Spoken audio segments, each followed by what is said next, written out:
Menurut berbagai hadis yang sahih, Nabi Isa Al-Masih nanti akan turun lagi. Tidak membawa risalah yang baru, tapi meluruskan risalah Islam ini yang telah banyak ditinggalkan oleh masyarakat. Bahkan ada hadis menjelaskan beliau akan membunuh Nabi, mematahkan kayu-kayu salib, lalu melaksanakan haji dan umrah mengikuti syariat Nabi Muhammad, bukan membawa agama baru. Ibu-ibu, saudara-saudara kaum muslimin rahimakumullah. Pada pertemuan yang lalu sudah saya jelaskan bahwa hidup selalu berakhir dengan kematian. Apabila datang kematian menimpa seseorang, datanglah kiamat baginya. Itu yang disebut dengan kiamat kecil. Hakikatnya mati adalah perpindahan dari kehidupan di dunia ini menuju kehidupan di alam barzakh. Menunggu kita di alam barzakh sampai datangnya saat kiamat.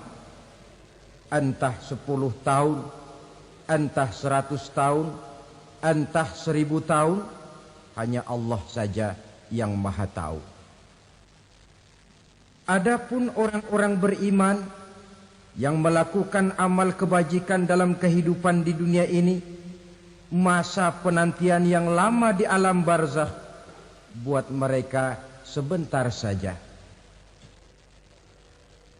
Tetapi bagi orang-orang kafir yang ingkar, yang tidak beriman kepada Allah, yang hidup di dunia cuma menumpuk-numpuk dosa, tentu penantian di alam barzakh akan merupakan waktu yang sangat lama.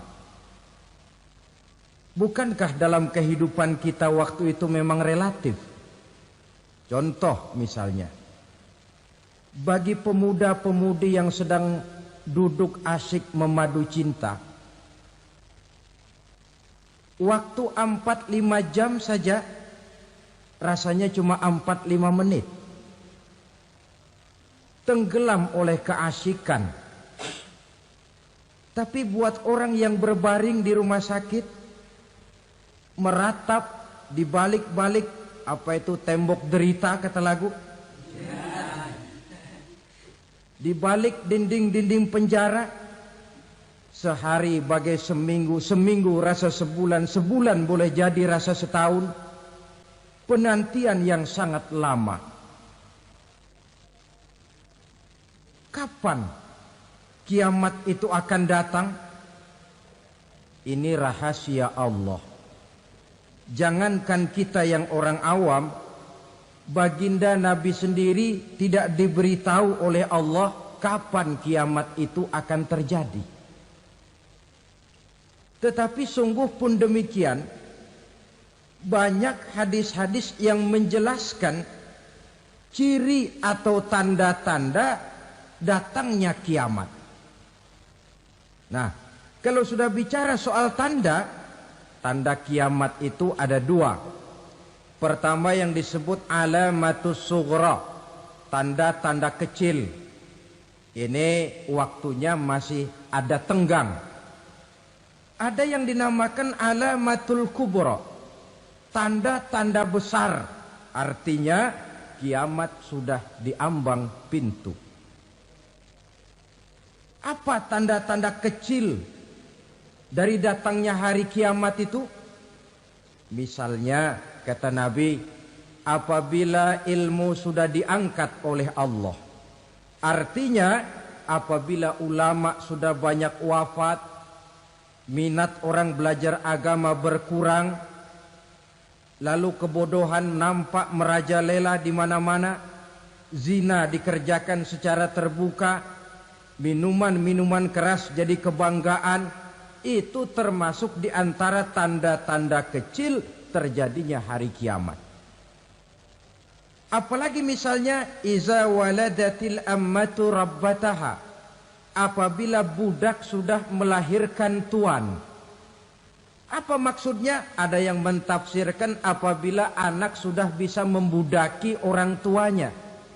Orang tua yang melahirkan dia, yang membesarkan dia, demi setelah si anak besar jadi orang berpangkat, bertitel, berharta, berkedudukan, jadilah orang tua itu budaknya.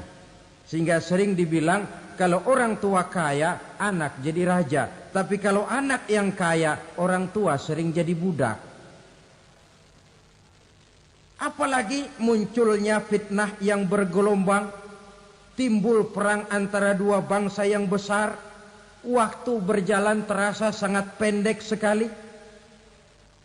Itu merupakan tanda di antara tanda-tanda kiamat. Termasuk di dalamnya sulit membedakan mana laki, mana perempuan. Kan kalau tanda-tanda kayak begini sekarang sudah banyak kita lihat kan. Ulama banyak wafat, penggantinya sulit. Zina dikerjakan berterang-terangan, minuman keras jadi kebanggaan. Banyak anak membudaki orang tuanya, sulit membedakan mana laki, mana perempuan. Kadang-kadang dari belakang kita lihat perempuan bener, begitu kita colek nengok jenggotan.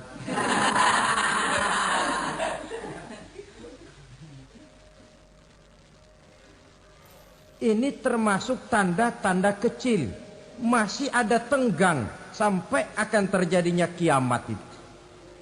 Nah, yang dimaksud dengan tanda-tanda besar, ini tanda besar artinya kiamat sudah diambang pintu. Pertama, matahari terbit dari sebelah barat. Apabila matahari sudah terbit dari arah sebelah barat, tertutuplah sudah pintu taubat. Bersabda Nabi kita, la taqumus sa'atu hatta tatlu'a syamsu min maghribiha. Tidak akan datang hari kiamat sampai matahari terbit dari arah sebelah barat. Wa iza tala'at, manakala matahari telah terbit dari arah sebelah barat, wa ra'ahan nasu, manusia banyak menyaksikan itu, amanu ajma'un, mereka pun lalu beriman. Yang tadinya kafir, yang tadinya ingkar, yang tadinya membangkang, setelah melihat matahari terbit dari sebelah barat, buru-buru beriman, berlomba-lomba mengucap dua kalimat syahadat. Tapi apa yang terjadi? Kata Nabi, wadzalika hina la yanfa'u nafsan imanuha lam takun amanat min qabl. Hari itu adalah hari yang iman sudah tidak berguna lagi bagi seseorang apabila sebelumnya memang dia tidak pernah beriman. Au kasabat fi imaniha khaira, atau beriman tetapi tidak pernah melakukan kebajikan di dalam keimanannya itu. Hari yang sudah kasib, hari yang sudah terlambat, beriman tidak akan ada gunanya lagi. Ini pelajaran buat kita. Sebelum sang surya terbit dari sebelah barat, sebelum nafas sampai di tenggorokan, artinya pintu taubat masih terbuka.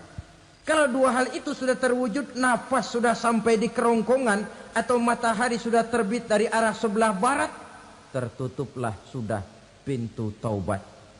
Tak ada lagi gunanya pangkat, jabatan, harta, bahkan beriman pun dalam suasana macam itu. Too late, kata orang Kulon. Sudah terlambat. Matahari terbit dari arah sebelah barat. Itu tanda besar, artinya kiamat sudah diambang pintu. Lalu apalagi tanda besar? Munculnya Dajjal. Dajjal artinya pendusta-pendusta yang menyesatkan manusia.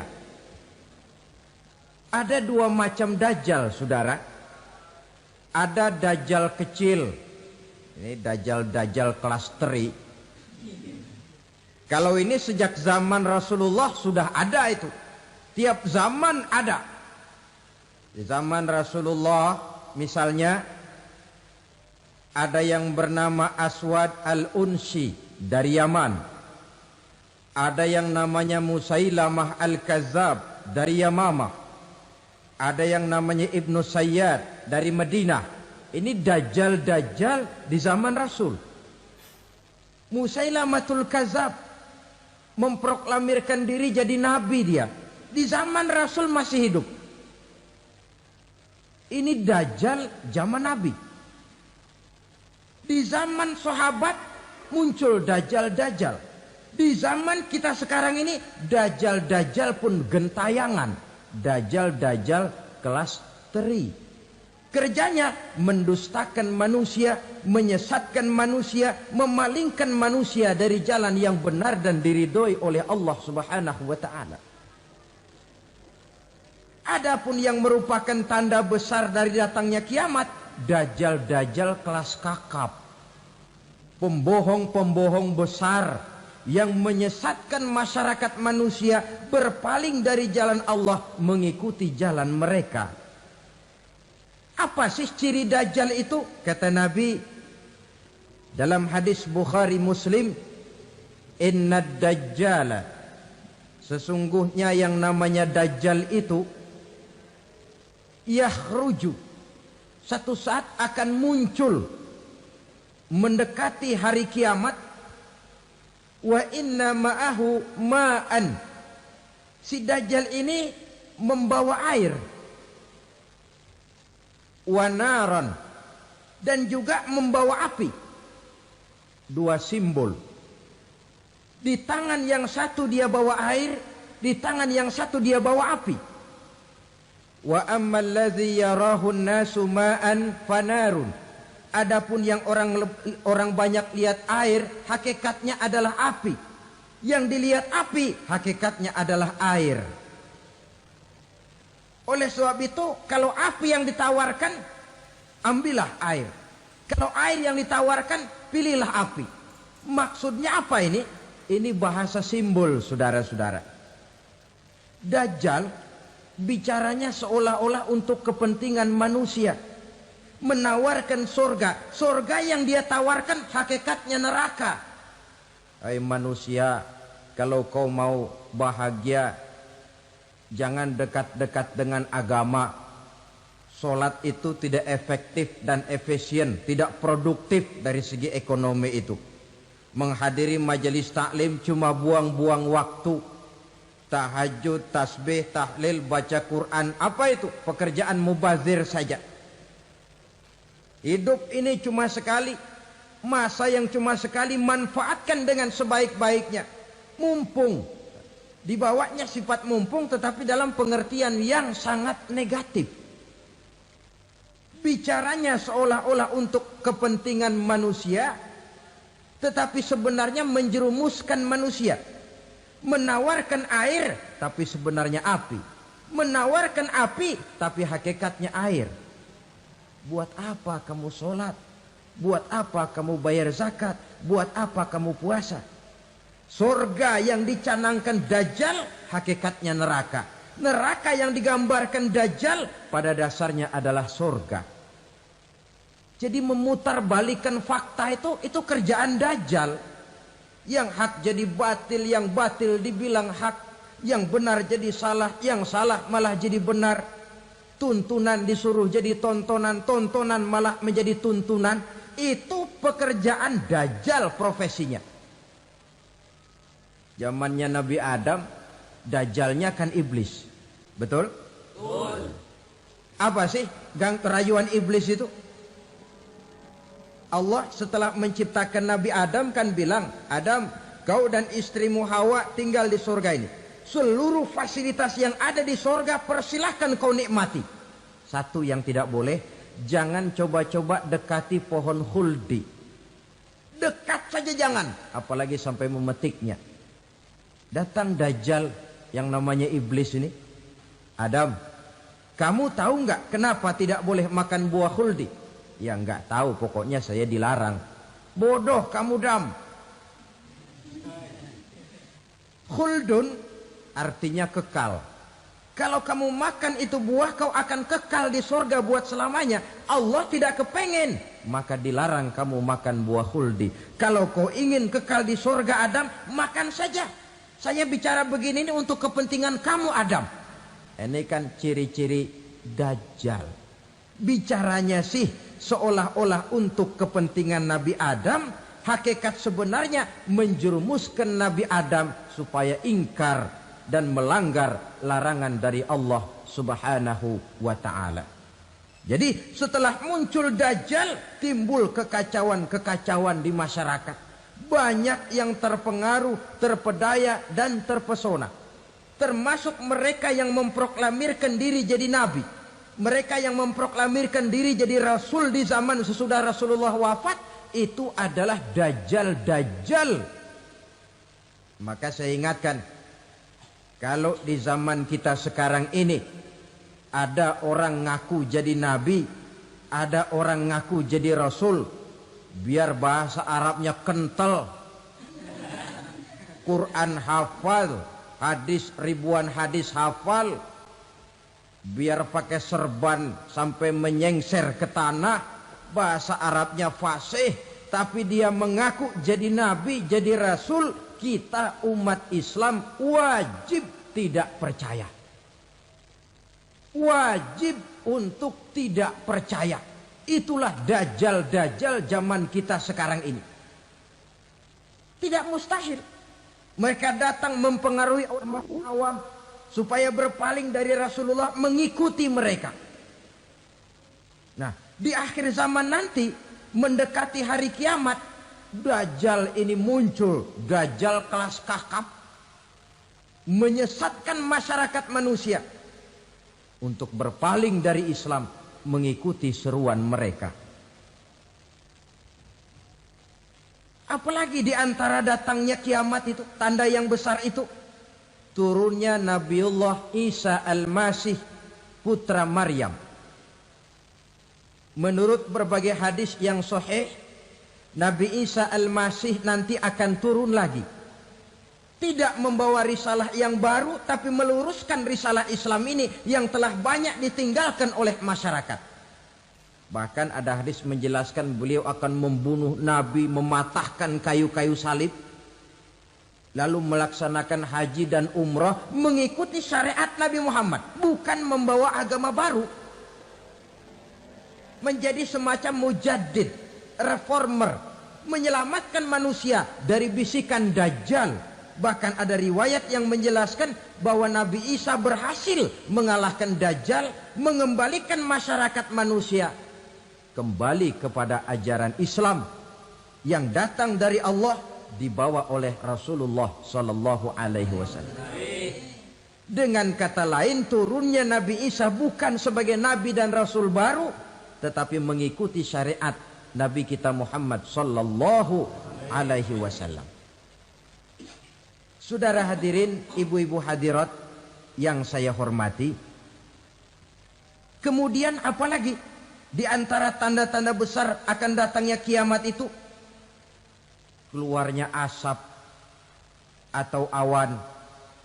Kata Nabi, inna min asyrati sa'ah dukhanan yamla'u ma bainal masyriqi wal maghrib. Di antara tanda-tanda kiamat, munculnya awan antara langit dan bumi. Ini pun diperkuat dalam surah Ad-Dukhan ayat 10. Fartaqib yauma ta'tis sama bidukhanin mubin fayughshan nas hadza azabun alim. Bagi orang-orang yang beriman, mereka biasa-biasa saja.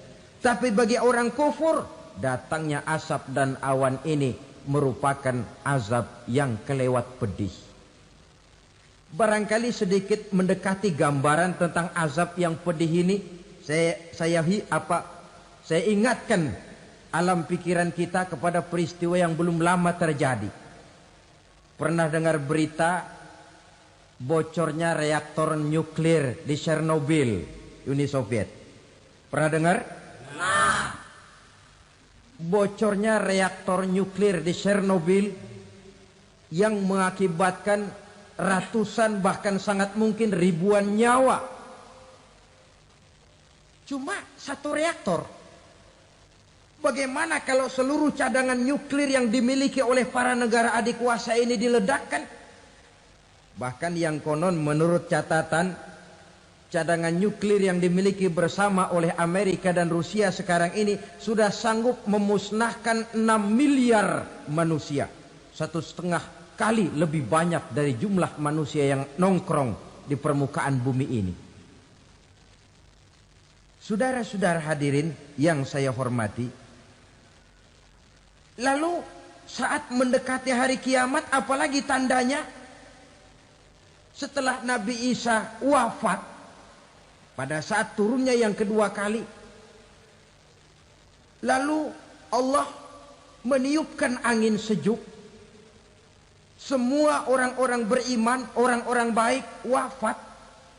Sehingga penghuni bumi ini cuma tinggal lagi terdiri dari orang-orang kafir. Tidak ada lagi di bumi ini yang bisa mengucapkan Allah. Sehingga dalam hadis qudsi itu ada keterangan, Innallaha azza wa jalla yaqulu li Israfil. Allah pernah pesan kepada malaikat Israfil. Kata Allah, Israfil, Iza sami'ta qailan yaqul Allah, Allah, fa akhirin nafah 40 sanatan ikraman liqailiha. Hai Israfil, apabila kau dengar di permukaan bumi masih banyak orang yang mengucapkan Allah, Allah, maka tunda sangkakala kiamat itu 40 tahun. Untuk apa? Ikraman liqailiha, menghormati orang yang mengucapkan Allah, Allah itu. Wah, jadi karena sekarang masih banyak yang mengucapkan Allah, besar hatilah kita, masih jauh kiamat itu. Tapi jangan lupa, kiamat pribadi, kiamat kecil itu yang gak kita sangka-sangka. Ajal datang mencabut nyawa, itu kiamat pribadi. Dan itu yang pasti kita hadapi. Dan itu yang membuat kita tidak boleh bersikap main-main di dalam kehidupan sekarang ini. Saudara hadirin yang saya hormati, tidak ada lagi orang-orang muslim. Seluruh penduduk dunia ini kafir. Lalu terciptalah struktur sosial yang berlandaskan prinsip hidup semau gue. Bakal terjadilah prinsip di mana yang kaya menyantap yang miskin, yang kuat menindas yang lemah. Hidup sudah bagaikan di rimba belantara. Berlaku hukum rimba, siapa yang kuat dia yang menang, siapa yang lemah menjadi mangsa. Timbul kekacauan, maksiat merajalela, munkarat menjadi-jadi. Sehingga isi bumi ini penuh dengan segala macam perbuatan dosa. Tidak ada perlunya lagi alam diperpanjang temponya. Datang saat yang sudah dijanjikan oleh Allah Azza wa Jalla. Maka terjadilah yang disebut kiamat kubra. Kiamat besar, kiamat hancur-hancuran. Bagaimana kejadian ini dimulai? Dalam surah Az-Zumar ayat 68, Allah subhanahu wa ta'ala berfirman, wa nufikha fis suri fasa'iqa man fis samawati wa man fil ardi illa man sya'allahu. Maka manakala ditiuplah sangkakala, terkejutlah seluruh yang ada di langit dan seluruh yang ada di bumi. Bila saat kiamat datang, Allah perintah malaikat Israfil, Israfil, tiup sangkakalamu. Ditiuplah sangkakala oleh malaikat Israfil. Yang akibat daripada tiupan itu, seluruh yang ada di langit, seluruh yang ada di permukaan bumi terkejut. Yang ada di langit siapa? Malaikat kan. Bayangin aja kalau malaikat kaget, apalagi kita. Terkejut seluruh makhluk yang ada di bumi, yang ada di langit mendengar suara sangkakala itu. Bunyinya tidak sanggup kita bayangkan dahsyatnya. Ledakan nuklir, ledakan neutron, belum apa-apa ketimbang bunyi sangkakala malaikat Israfil ini. Nah, lalu mendengar bunyi sangkakala ini, Gemparlah makhluk, kacaulah alam. Bumi gempa, planet-planet bertabrakan, gunung meletus, air laut tumpah ke darat, angin topan bertiup, halilintar menyambar. Lalu semua yang bernama hidup mati total. Mati bareng tanpa persiapan. La haula wala quwata illa billah. Saya kadang-kadang dalam tafakur bermohon, ya Allah, mudah-mudahan saya nggak nemuin kiamat beneran. Ngeri. Tidak bisa kita bayangkan macam apa suasana seperti itu. Allah saja banyak memberikan gambaran, misalnya Al-Qari'ah, wa mal qari'ah, wa ma adraka mal qari'ah. Kejadian yang menggemparkan. Tahukah kamu apa kejadian yang menggemparkan itu? Yauma yakunun nasu kal farasil mabsus wa takunul jibalu kal ihnil manfus. Pada saat itu manusia berterbangan bagai kupu-kupu. Gunung berterbangan seperti kapas ditiup angin. Gunung saja macam kapas, konon lagi manusia. Kematian total, mulai semut sampai gajah mati, jin mati, iblis mati, malaikat mati. Oh, malaikat saja mati. Saudara hadirin yang saya hormati, kematian total yang tanpa persiapan. Orang bilang, Pak, kalau mati bareng begitu yang repot malaikat maut dong ya. Cabut sana, cabut sini. Itu kalau menurut logika kita, mestinya begitu menurut logika. Tapi logika juga yang nggak perlu serepot itu. Sebab untuk mematikan listrik di wilayah DKI, di wilayah Jakarta, nggak perlu tiap rumah didatengin matiin, ya lama.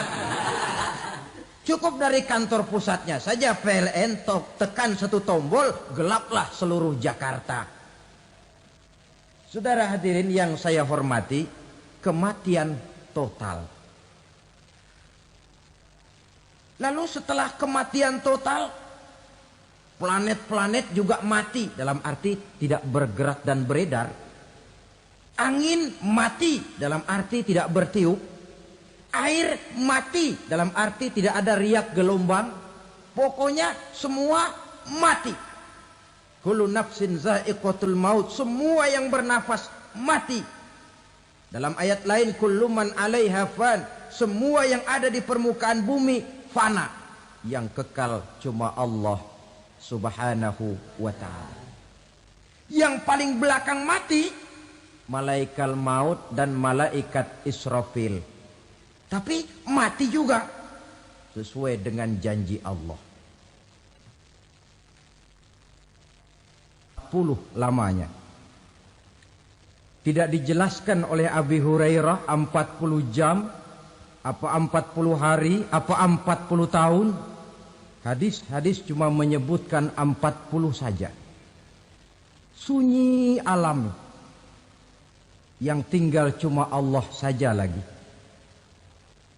Ketika itu Allah berseru-seru, katanya, limanil mulkul yauma.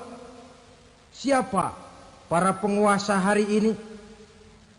Mana itu raja-raja dan penguasa yang dulu mengaku jadi Tuhan? Fir'aun. Mana Fir'aun sekarang? Yang dulu jadi raja, merasa berhasil, sombong, lalu tidak mau turun-turun dari kekuasaannya, sampai kepada puncak kekurang ajarannya mengangkat diri jadi Tuhan. Mana itu Fir'aun? Namrus. Mana sekarang Namrus? La ilaha illa ana. Ternyata tidak ada Tuhan lain selain daripada aku, kata Allah. Proses kemudian, saudara-saudara, turunlah hujan dari langit. 40 lamanya hujan itu. Tidak jelas juga 40 jam apa 40 hari. Setelah air turun membasahi, datanglah tiupan sangkakala yang kedua. Semua yang bernama mati bangkit dari kuburnya masing-masing. Ini yang disebut Yaumul Ba'thi, hari kebangkitan. Allahu Akbar. Pada saat kita bangkit dari kubur kita masing-masing, kumpul di padang mahsyar namanya. Bayangin aja, saya sendiri nggak sanggup bayangin. Manusia sejak zaman Adam sampai zaman kiamat kumpul bareng di tempat sama. Berapa banyaknya itu?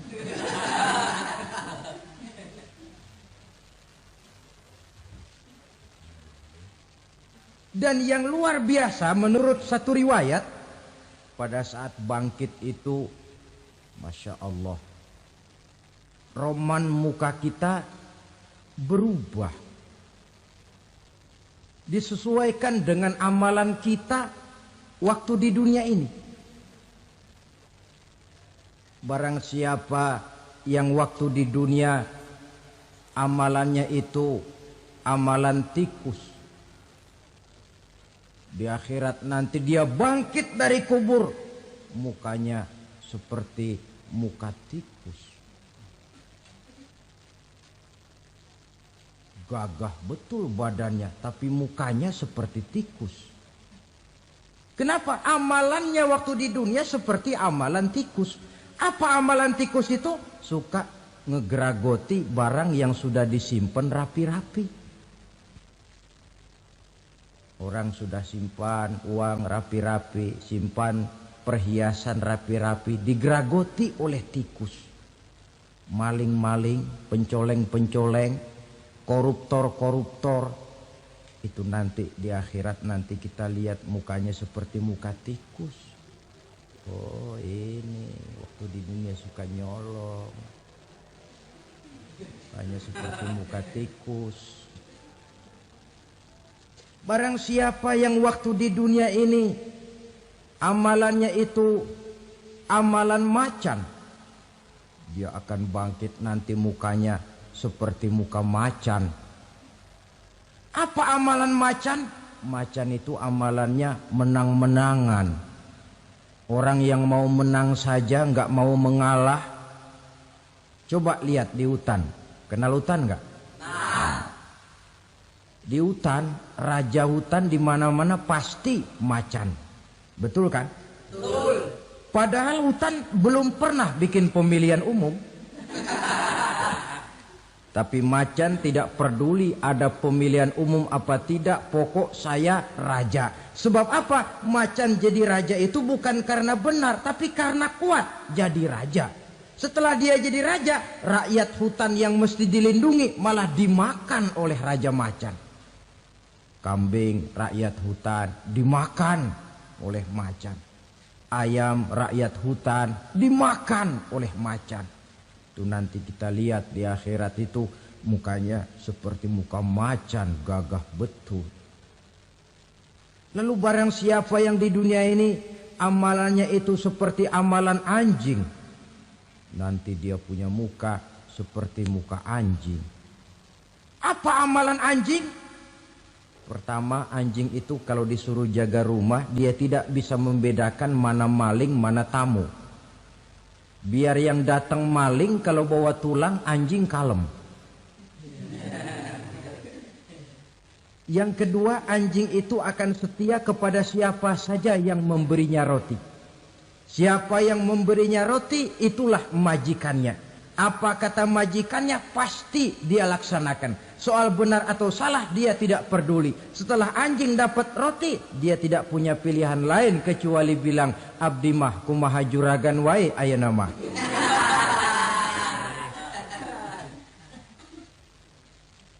Saudara hadirin yang saya hormati, berkumpul di padang mahsyar, tiap orang sibuk dengan persoalannya masing-masing.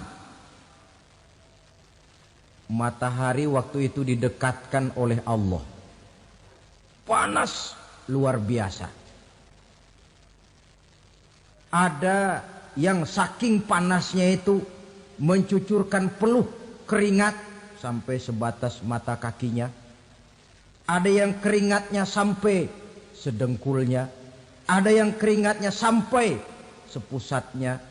Ada yang keringatnya mengalir sampai sebahunya. Ada yang kelelap oleh keringatnya sendiri. Sementara orang di sampingnya enggak apa-apa. Bergantung lagi amalan dia waktu di dunia ini. Saudara-saudara, sebagian orang dalam kepanikan padang mahsyar berombong-rombong datang mereka menghadap Nabi Adam. Ya Adam, anta abal bashar. Hai Adam, Tuhan adalah bapak moyang manusia. Kami sebentar lagi akan disidang, dimintakan pertanggungan jawab. Tolonglah kami, hai Adam. Kata Nabi Adam, jangankan nolongin sampean, saya sendiri tanggung jawab di hadapan Allah ketika dulu tidak boleh makan khuldi, saya serobot. Sudahlah, urus diri masing-masing saja, nafsi. Begitu kata Nabi Nuh, begitu kata Nabi Ibrahim. Tiap orang bertanggung jawab sendiri-sendiri. Ketika itulah saudara-saudara, nikmatnya menjadi umat Nabi besar Muhammad sallallahu alaihi wasallam. Sebab apa? Walaupun menurut abjad kita ini umat paling belakang, paling belakang kita ini toh, karena Nabi Muhammad adalah Nabi akhir. Tapi akan dihisap lebih dulu, lewat di atas sirat lebih dulu, masuk surga lebih dahulu ketimbang umat-umat belakangan. Ketika Rasul mendekati ajal, beliau tanyakan itu kepada malaikat Jibril. Malaikat Jibril berkata, Muhammad jangan khawatir, Allah sudah berjanji, inni haramtul jannata ala sairil anbiya hatta tadkhulaha anta. Wa haramtuha ala sairil umami hatta tadkhulaha ummatuka. Surga aku haramkan buat seluruh nabi kecuali kalau engkau Muhammad sudah masuk ke dalamnya. Dan surga aku haramkan buat seluruh umat kecuali kalau umatmu Muhammad sudah masuk ke dalamnya. Logikanya, walaupun menurut abjad kita umat paling belakang, bakal dihisap paling dulu, lewat di atas sirat paling dulu, masuk surga paling dulu. Kalau mampir ke neraka juga paling dulu. Ya resiko. Jangan mau enaknya aja paling dulu. Saudara hadirin yang saya hormati, setelah masa kebangkitan itu jangan dikira begitu bangkit langsung diperiksa. Masih menunggu menanti ribuan tahun perhitungan padang mahsyar untuk sampai kepada proses yang disebut yaumul hisab, hari perhitungan. Seorang demi seorang bakal dipanggil. Bayangkan saja, kita se-RT saja di absen, kadang-kadang perlu waktu lama. Ini manusia sejak zaman Nabi Adam sampai datang hari kiamat, satu demi satu disidang di hadapan Qadhi Rabbul Jalil. Status sosial copot sudah waktu itu. Yang pernah jadi hartawan di situ tidak lagi kelihatan kehartawanannya. Yang pernah jadi jenderal tidak lagi dipanggil jenderalnya. Yang ustadz tidak lagi dipanggil al-mukarramnya. Seluruh status sosial selesai. Dipanggillah kita seorang demi seorang menghadap Qadhi Rabbul Jalil. Bagaimana proses penghisaban itu? Pertama proses tanya jawab. Di antaranya ada hadis menyatakan lan tazula qadama 'abdin yaumal qiyamah hatta yus'ala an arba'i khisalin. Besok di hari kiamat tidak akan bergeser telapak kaki seorang hamba sampai dia ditanya lebih dulu tentang 4 persoalan. Tentang ilmunya. Kemana ilmu itu diamalkan? Tentang umurnya. Di mana umur itu dihabiskan? Tentang masa mudanya. Kemana masa muda itu dipakai? Tentang hartanya. Dari mana harta itu didapat dan kemana harta itu dibelanjakan. Ini termasuk proses tanya jawab. Jadi kalau istilah pengadilan dunia, nama Fulan bin Fulan. Kamu waktu di dunia diberikan umur panjang untuk apa? Pernah mengalami masa muda, kemana kau habiskan masa remajamu? Kau diamanahkan ilmu, dengan apa ilmumu kau amalkan? Kau diberikan harta, dari mana harta kau dapat, kemana kau belanjakan? Tak seorang pun yang bisa mungkir. Sebab apa? Dikala itu yang menjadi saksi bukan orang. Yang menjadi saksi adalah seluruh anggota badan kita. Tangan bicara, kaki jadi saksi terhadap seluruh amalan yang pernah kita kerjakan pada saat kehidupan di alam dunia ini. Selesai proses tanya jawab, lalu diperlihatkan buku catatan kita waktu hidup di dunia ini. Jangan lupa Allah itu menyiapkan 2 superkomputer kepada kita. Sebelah ditempelin sebelah kanan, yang sebelah tempelin di sebelah kiri. Komputer itu namanya Raqib dan Atid. 2 malaikat yang apabila baik kita lakukan, refleks saja akan menulis kebajikan kita. Jahat kita kerjakan, akan tertulis. Catatan itu nanti diperlihatkan kepada kita.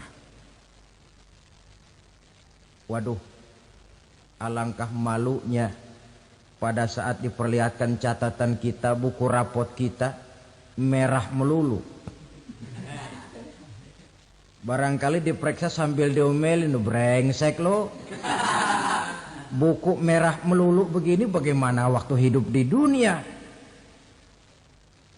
Tidak cukup diperlihatkan buku catatan kehidupan, rekaman kehidupan. Rekaman kehidupan kita secara utuh sejak terlahir sampai ajal datang merenggut nyawa. Barangkali mirip dengan video sekarang ini, di mana terekam dengan baik seluruh kegiatan kita sejak yang sekecil-kecilnya sampai kepada yang sebesar-besarnya. Untuk kemudian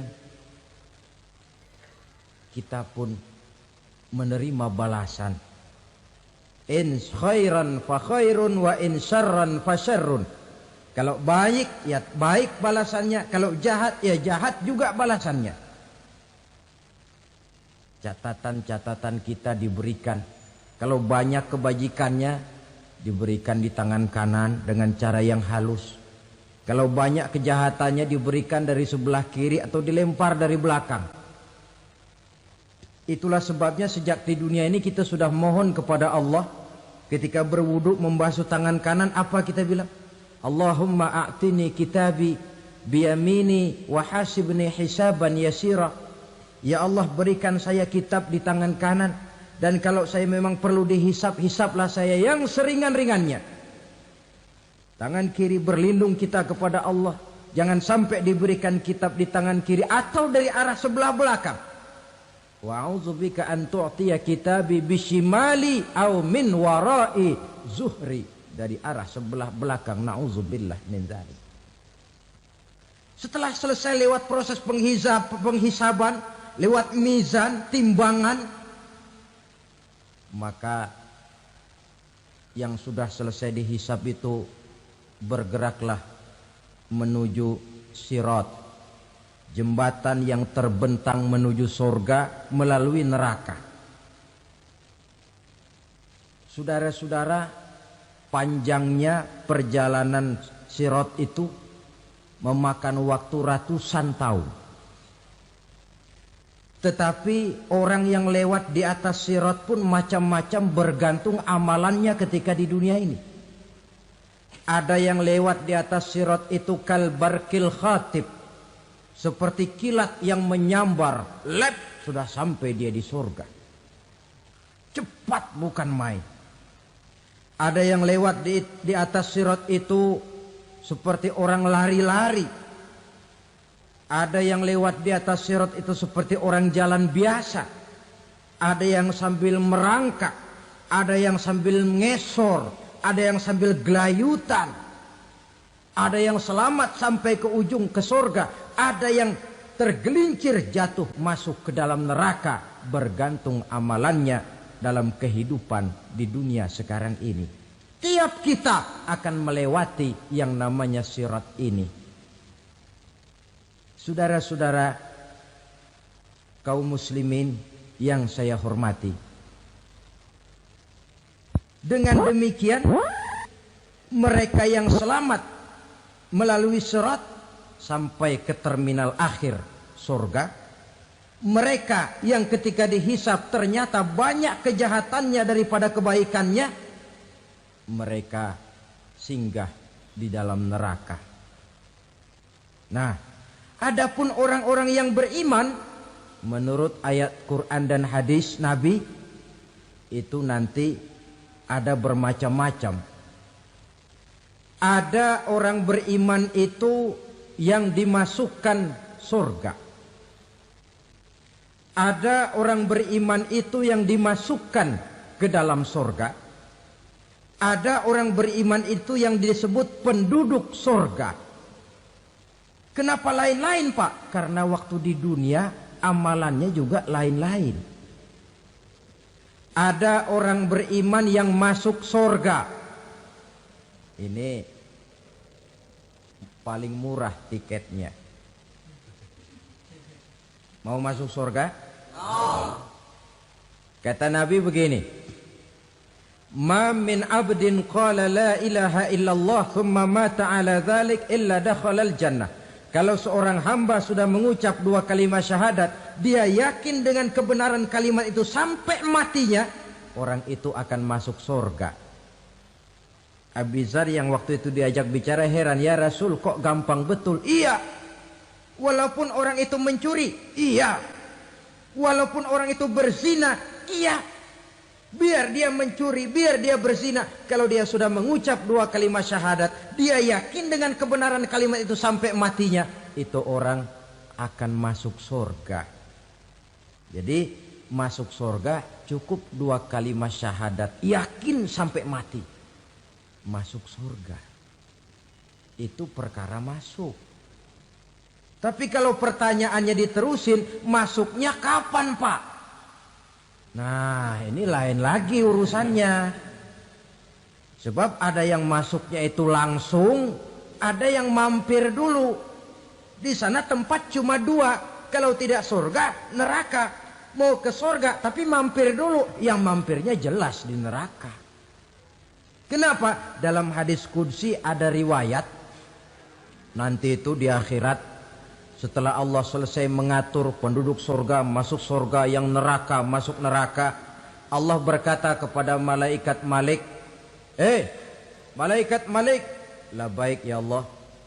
Itu bajingan-bajingan tengik, manusia-manusia durjana yang waktu di dunia tidak mau sujud, jauh dari ulama, gemar melakukan yang munkarat dan maksiat, hidup di tengah masyarakat selalu jadi bibit keonaran, kufur, sudah masuk neraka semua. Sudah ya Allah. Nah, kalau sudah, coba sekarang kamu masuk, Malik. Saya, iya, masuk neraka. Mau apa ya Allah? Kata Allah, akhriju minan nar man kana fi qalbihi misqala habbatin min khardalin min iman. Kau masuk neraka, cari di dalam neraka orang-orang yang ada imannya walaupun kecil sebesar biji zarah, angkat mereka keluar. Masuk malaikat Malik ke neraka, cari orang yang ada imannya, korek-korek. Ya repot, udah pada gosong. Yang ada imannya diangkat ke atas, yang ada imannya diangkat ke atas, lalu dimandikan di Nahrul Hayat, namanya sungai kehidupan di akhirat nanti. Cakep lagi rupanya, bersih lagi wajahnya, apel di hadapan Allah. Kata Allah, bagaimana mas? Kapok nggak sampean? Kapok ya Allah. Nah, kalau kapok, idhab fadkhulil jannah, pergi masuk surga sana. Berangkat mereka ke surga.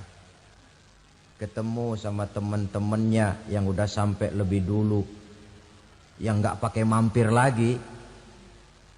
Terjadi dialog. Kata teman-temannya yang udah pada nyampe duluan, Mas, iya, emang baru sampai? Saya baru sampai. Memang mampir di mana dulu, Mas? Kita sudah lama sampai di surga. Saudara buka surah Al-Muddatsir ayat 34-35. Masalakakum fis saqar? Kenapa kamu mampir di neraka Saqar? Qalu lam nakum minal musallin. Mereka menjawab, kami mampir di neraka Saqar, Mas, gara-gara dulunya kami waktu di dunia tidak pernah sholat. Tidak pernah sholat? Tidak pernah.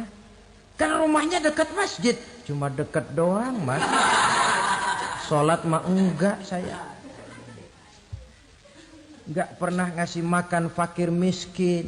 Enggak pernah hadir di majelis taklim. Pendeknya enggak pernah melakukan kebajikan. Maka saya pun mampir di neraka Saqar.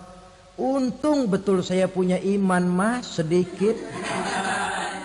Waktu hidup di dunia dulu saya pernah mengucap 2 kalimat syahadat. Sekali-kalinya waktu mau kawin. Masya Allah. Untung saja kawin. Kalau nggak kawin polos.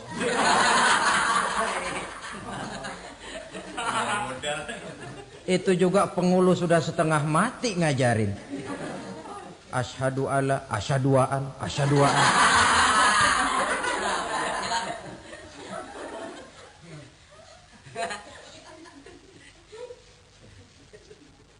Ini namanya masuk surga, ada mampir dulu. Ada pula orang mukmin itu yang dimasukkan surga. Namanya dimasukkan kan terima beres. Saya masuk ke rumah, jalan sendiri, cari tempat sendiri. Saya dimasukkan ke dalam rumah, terima beres, pokok ada di dalam, itu dimasukkan namanya. Nggak pakai mampir. Tapi tentu tiketnya lebih mahal ketimbang yang pertama tadi. Apa kata Allah? Innal ladzina amanu wa amilus solihat la ukaffiranna anhum sayyi'atihim wa la udkhilannahum jannah. Sesungguhnya orang-orang yang beriman kemudian beramal soleh, kami hapuskan segala dosa dan kesalahannya, kami masukkan mereka ke dalam surga. Lihat ayatnya. Allah yang memasukkan, kita yang dimasukkan. Tidak pakai transit, tidak usah mampir. Cuma tidak cukup syahadat, tidak cukup amanu, tapi diiringi dengan wa'amilus salih. Iman, amal. Tidak cukup syahadat, lalu dibuktikan dia sholat, dia zakat, puasa, lalu dia melakukan berbagai macam kebajikan. Ini yang menyebabkan dia tidak pakai mampir di tempat yang bernama Saqar. Lalu ada pula orang mukmin itu yang disebut penduduk surga. Wah, ini sudah VIP ini. Ashabul jannah, penduduk surga. Siapa mereka? Kata Allah, innal ladzina amanu summa istaqamu fala khaufun 'alaihim wala hum yahzanun ulaika ashabul jannah hum fiha khalidun. Sesungguhnya orang-orang yang beriman lalu istiqamah, tetap dalam melaksanakan perintah Allah, tidak goyang, tidak labil tapi stabil, istiqamah, mereka tidak takut dan tidak bersedih hati. Merekalah penduduk surga. Iman, istiqamah. Tidak punya duit, sembayang. Banyak duit, sembayang. Miskin, sembayang. Kaya, tetap sembayang. Istiqomah. Kadang orang kalau susah rajin ke masjid, banyak duitnya ngelihat masjid melengos. Waktu miskin hamba Allah, setelah kaya jadi hamba harta. Bergeser, tidak ada nilai istiqomahnya. Saudara-saudara, dengan begitu penduduk neraka itu dua. Ada penduduk permanen, ada penduduk yang semi permanen.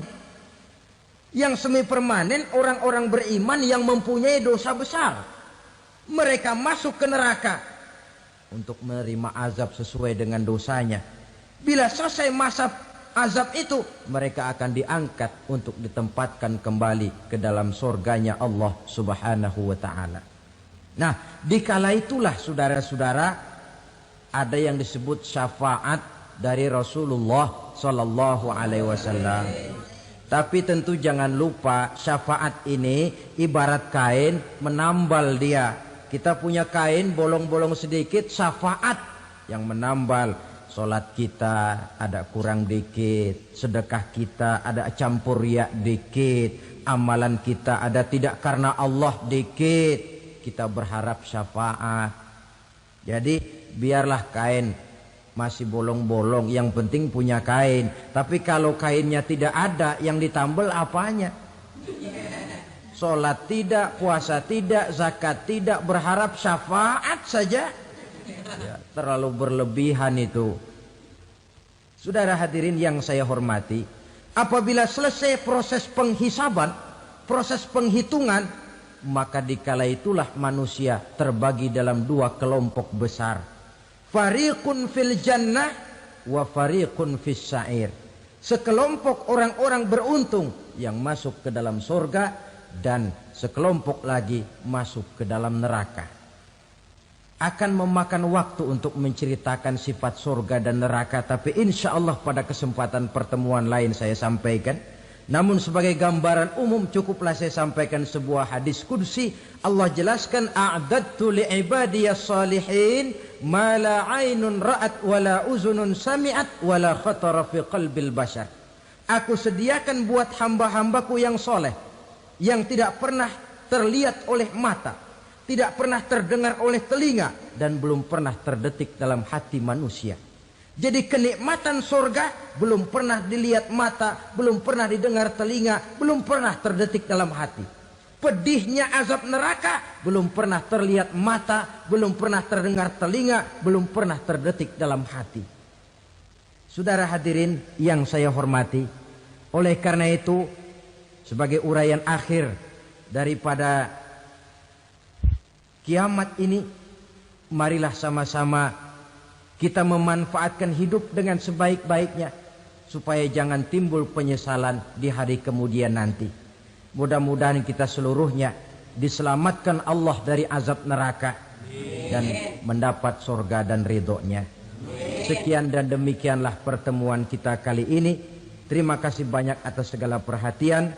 Mohon maaf atas segala kekurangan. Usikum wa nafsi bitaqwallah. Wassalamualaikum warahmatullahi wabarakatuh.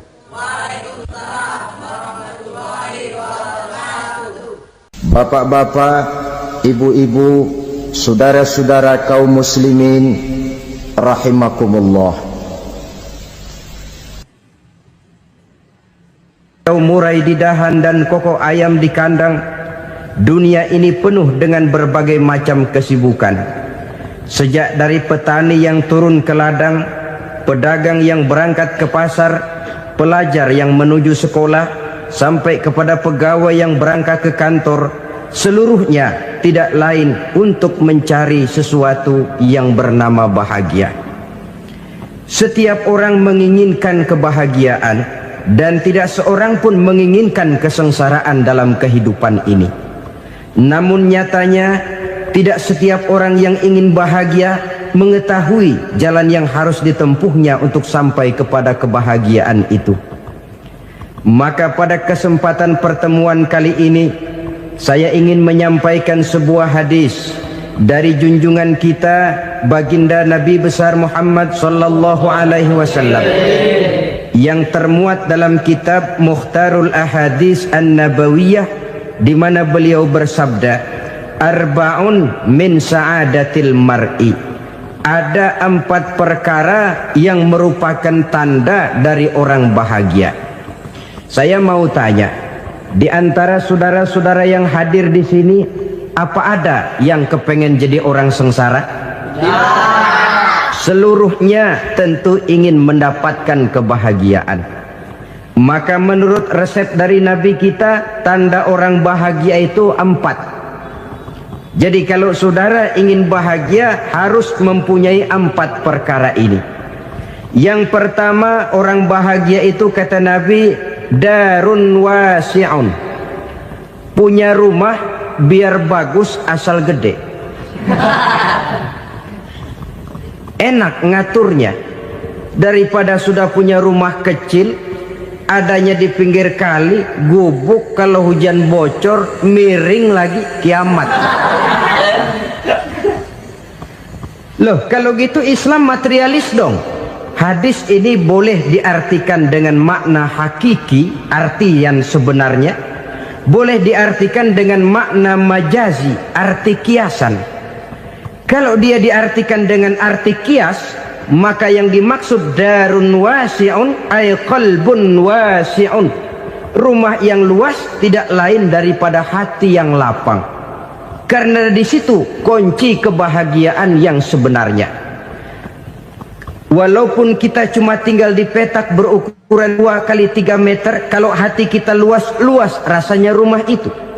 Tapi biar rumah kita halamannya saja puluhan ribu hektar, ada kolam renangnya, kamar tidurnya tidak lagi terhitung, kalau hati yang menempati rumah itu sempit, maka akan terasa sempit jugalah rumah itu.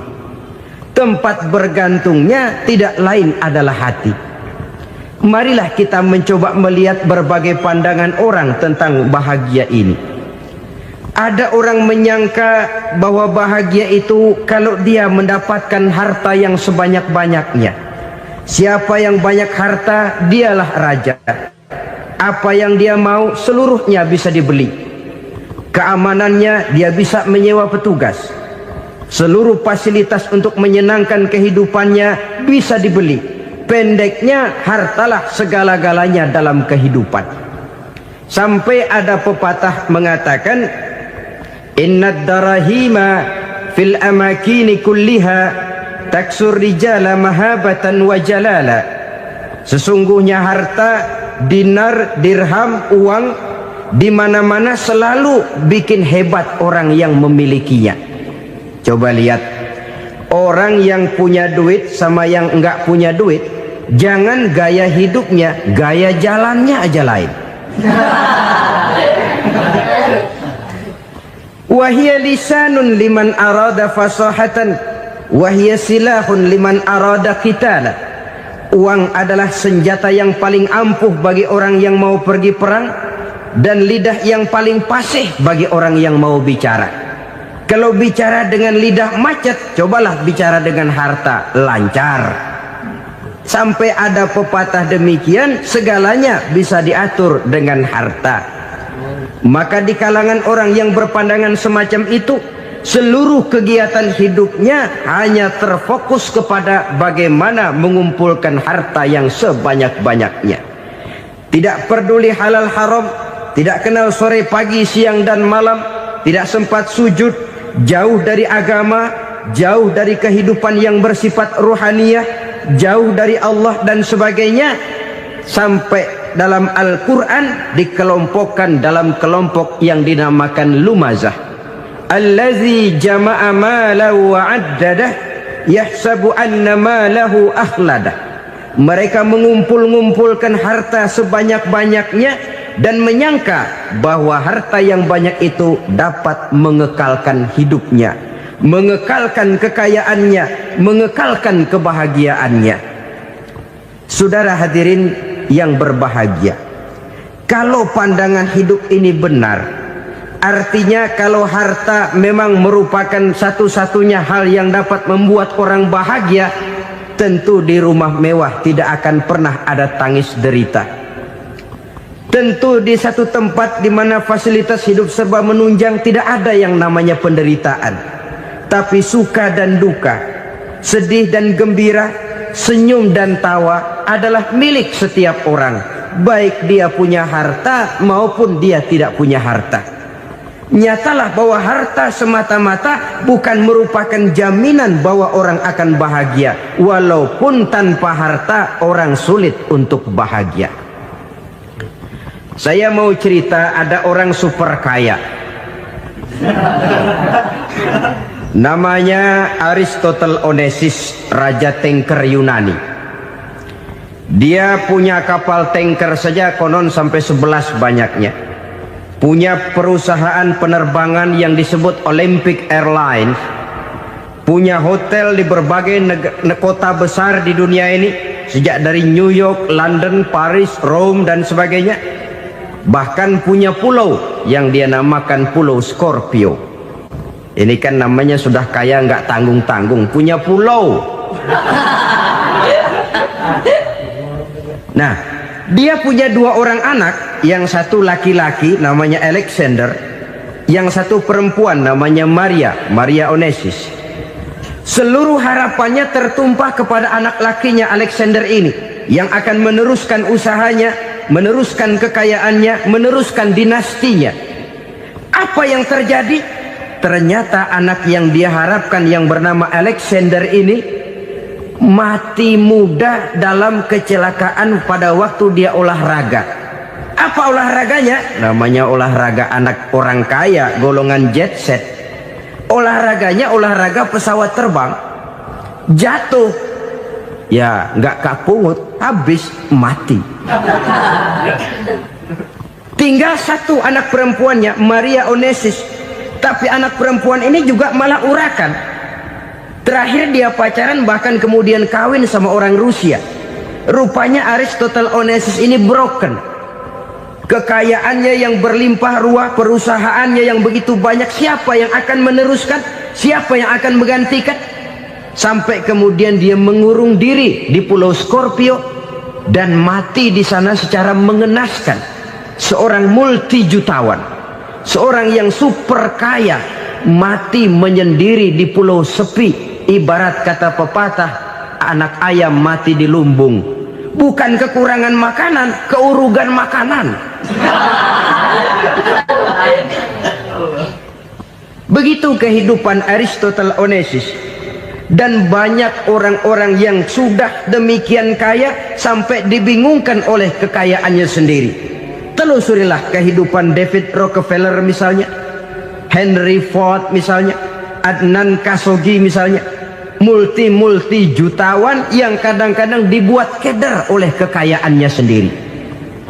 Pantas ketika Imam Ali ditawarkan orang, "Ya Ali, kalau kepadamu disuruh pilih ilmu atau harta, kau pilih mana?" Ya jelas pilih ilmu dong. Kenapa? Pertama, ilmu kalau kita berikan kepada orang lain tambah. Tapi harta kalau kita berikan kepada orang lain kurang.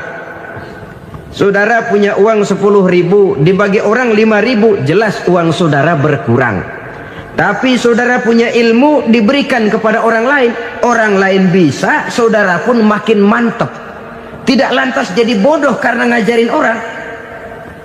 Saudara bisa Fatihah lalu mengajarkan orang Fatihah. Orang bisa, saudara pun makin hafal. Tidak lantas setelah diajarin orang ilmunya hilang. Begitu datang dia minta orang, "Tolong ajarin saya Fatihah." Udah habis, nggak ada.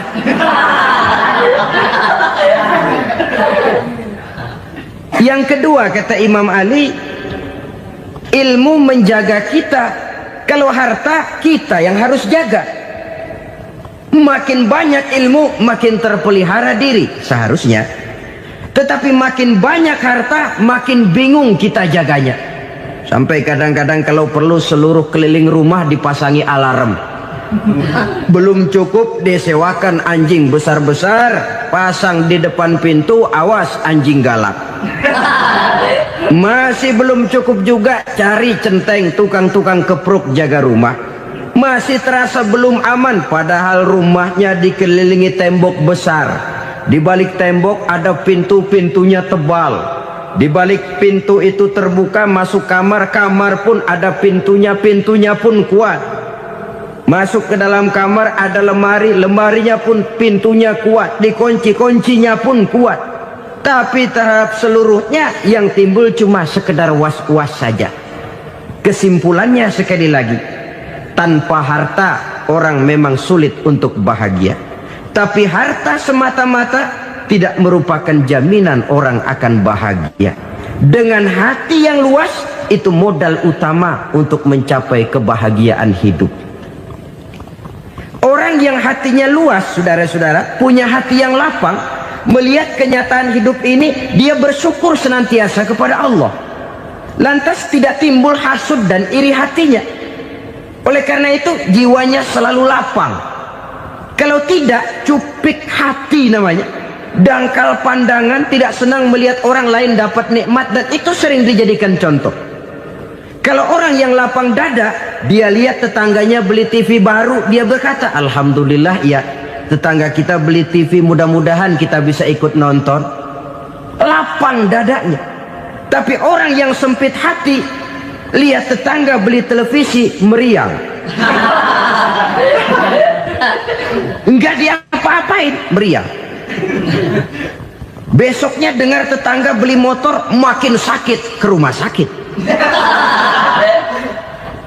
Lalu di rumah sakit dengar tetangganya beli mobil, mati. Disiksa oleh perasaannya sendiri. Orang kalau hati sudah sempit dalam hidup, kemanapun dia pergi, sempit rasanya medan kehidupannya. Kemudian kita melihat juga ada orang yang menilai bahwa bahagia itu katanya kalau punya kedudukan yang tinggi, pangkat yang agung, wibawa yang besar. Mungkin betul, tapi mungkin juga tidak. Bergantung kepada hati orang yang punya pangkat itu. Sama dengan harta tadi.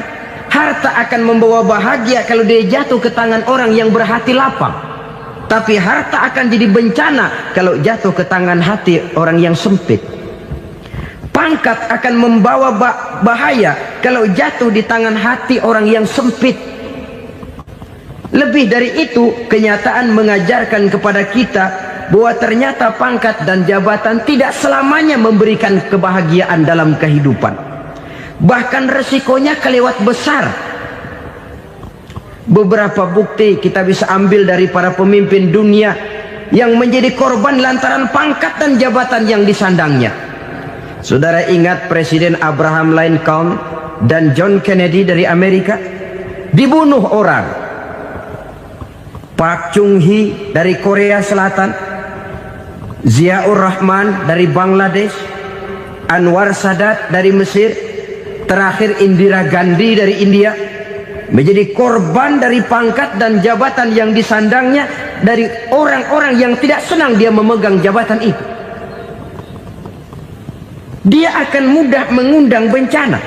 Sehingga pantas kalau seorang presiden terkemuka Amerika, Harry Truman namanya, dia mengatakan jabatan presiden itu, kata dia, seperti orang nunggang macan, naik macan. Harus kita taiki, kalau enggak dia bakal nerekam kita, ngeri katanya. Adapun orang yang hatinya lapang, kalau dia menerima pangkat dan jabatan, dianggapnya itu satu kesempatan untuk berbuat baik. Tapi orang yang berhati sempit, menerima pangkat dan jabatan, bukan kadang-kadang menerima, malah berusaha setengah mati mencapai dengan segala cara. Kalau perlu jilat atas, jilat atas. Jadi golongan sumuhun dawu. Jadi kelompok kulon nuwun, yes sir, yang kerjanya cuma oke bos. Kalau perlu jilat atas, jilat atas. Kalau perlu injak yang bawah, injak yang bawah. Perlu sikut kiri kanan, sikut kiri kanan. Yang penting pangkat dapat, jabatan dapat. Orang yang semacam ini, kalau sudah mempunyai pangkat dan jabatan, biasanya dia tidak menganggap itu sebagai amanah, tidak menganggap sebagai kesempatan berbuat baik, tapi malah kesempatan untuk memperturutkan hawa nafsunya yang dilatar belakangi oleh kesempitan hatinya tadi. Apalagi kalau orang memperoleh pangkat karena banyak mengeluarkan uang. Seakan-akan pangkat dan jabatan itu sekarang macam proyek, pakai tender. Siapa yang berani bayar segini, naik. Nggak berani, minggir. Padahal logikanya, kalau orang mencapai satu jabatan karena banyak mengeluarkan uang, hampir bisa dipastikan bahwa setelah jabatan itu dia pegang, langkah pertama yang akan dilakukannya ialah berusaha bagaimana uang yang dia keluarkan supaya kembali. Ya paling kurang pulang modal dulu dong. Soal mikirin rakyat, soal nanti, tapi ini modal harus pulang. Itu celakanya kalau orang memperoleh pangkat dan jabatan cuma karena banyak mengeluarkan uang. Jarang orang yang mempunyai keyakinan dan pandangan bahwa pangkat dan jabatan merupakan amanah. Jadi sekali lagi, pangkat dan jabatan mungkin saja membawa kebahagiaan kalau jatuh ke tangan orang yang berhati lapang. Tapi bisa jadi bencana kalau dia jatuh ke tangan orang yang mempunyai hati yang sempit. Dan lagi-lagi stresnya hati yang lapang. Lalu sebagian orang, saudara, ada yang berpandangan katanya bahagia itu kalau jadi orang terkenal, mempunyai popularitas, menjadi idola di kalangan remaja, di kalangan orang tua, di segala lapisan masyarakat. Padahal makin populer orang makin terikat dia. Ya kalau macam kita ini kan nggak punya nama, nggak populer, tengah malam buta mau nongkrong di warung Tegal aman. Tapi pangkat, jabatan, kedudukan, popularitas menyebabkan kita diikat dengan berbagai macam peraturan. Cuma mandi sama ke WC saja yang nggak dikawal.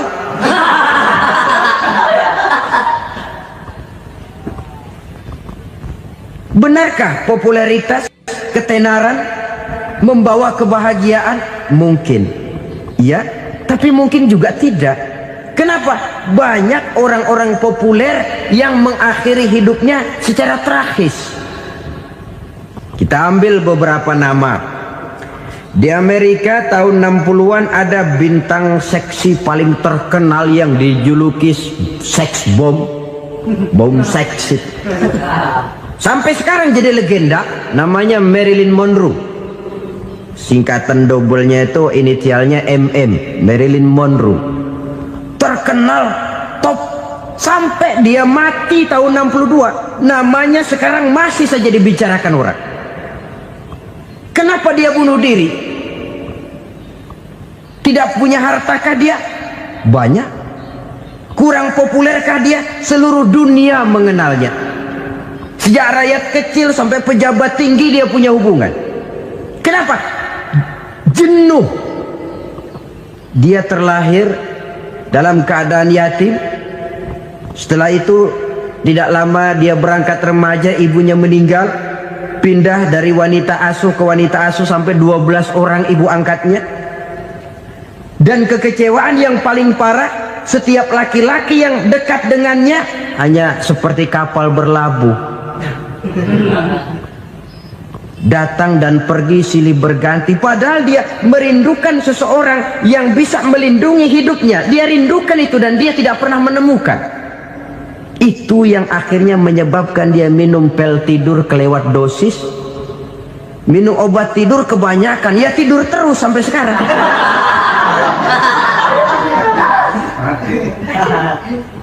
Dia mengakui, saya telah memiliki ketenaran, tapi saya tidak pernah hidup dalam ketenaran itu. Saya pandai main sandiwara, tapi saya ingin hidup dalam alam yang real sebagaimana umumnya orang. Itu yang dia rindukan. Menyusul jejak yang namanya Marilyn Monroe ini, Billie Holiday, saudara kenal tentu, di rumah sakit dirawat. Dia juga minum obat overdosis, mati lagi. Jimi Hendrix minum obat tidur overdosis kelewat batas, mati lagi. Lalu yang menghanyutkan diri di danau, Janis Joplin dan Brian Jones.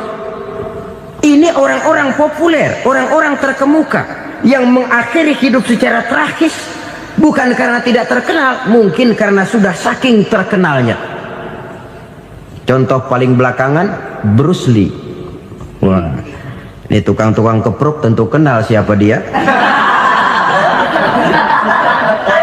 Sampai sekarang pun tabir kematiannya masih merupakan misteri.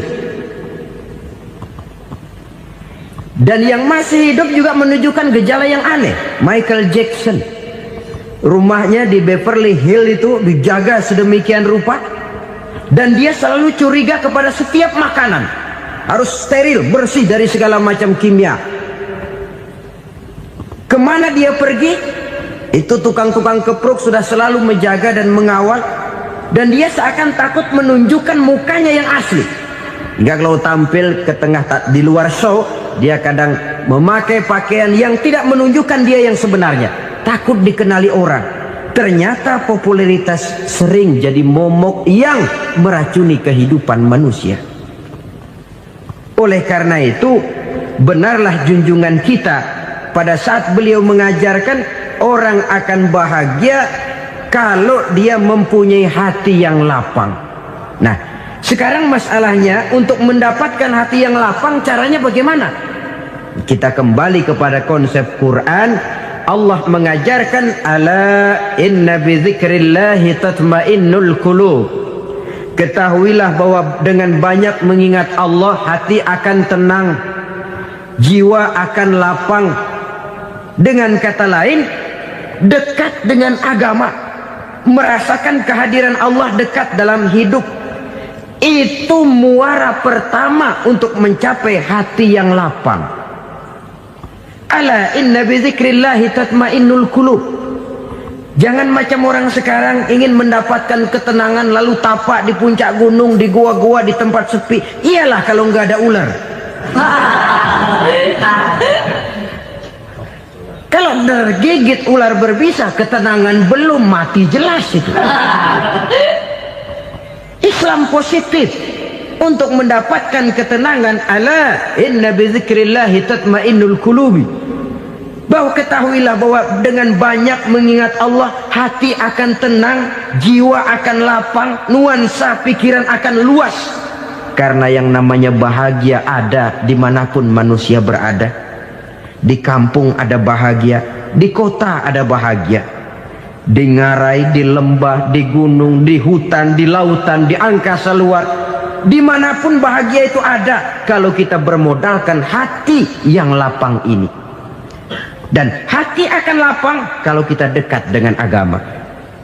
Dekat dengan harta buat sementara hati mungkin tenang, tapi ketenangan yang relatif dan temporer. Apalagi orang tiap kali tambah harta, tiap kali tambah rencana. Itu wajar. Mungkin sebelumnya saudara berpikir, kalau punya duit 5.000 enak nih. Begitu punya duit 5.000, aduh sayang kalau 10.000 aja. Tiap kali tambah harta, tiap kali lain rencana. Makin banyak rencana, makin menjauhkan kita dari yang namanya ketenangan. Padahal ketenangan merupakan unsur utama untuk mencapai bahagia. Dan ketenangan itu bermuara dalam hati manusia. Tengoklah kehidupan ini. Orang yang banyak harta dengan orang miskin, berbedakah rasa sakit yang mereka tanggungkan? Rasanya tidak.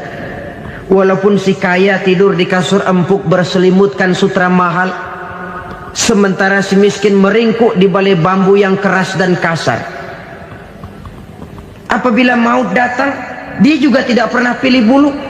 Maut datang menjemput si kaya di singgasana keemasannya, dikelilingi oleh para pengasuh, dayang dan inang serta para pengawal. Dan maupun datang menjemput si miskin papa sehingga ia tergelepar di tepian jalan. Kedua-duanya bernama mati. Kalau nyata bahwa sakit yang ditanggung si kaya tidak beda dengan sakit yang ditanggung si miskin, bukan harta semata yang membuat orang bahagia.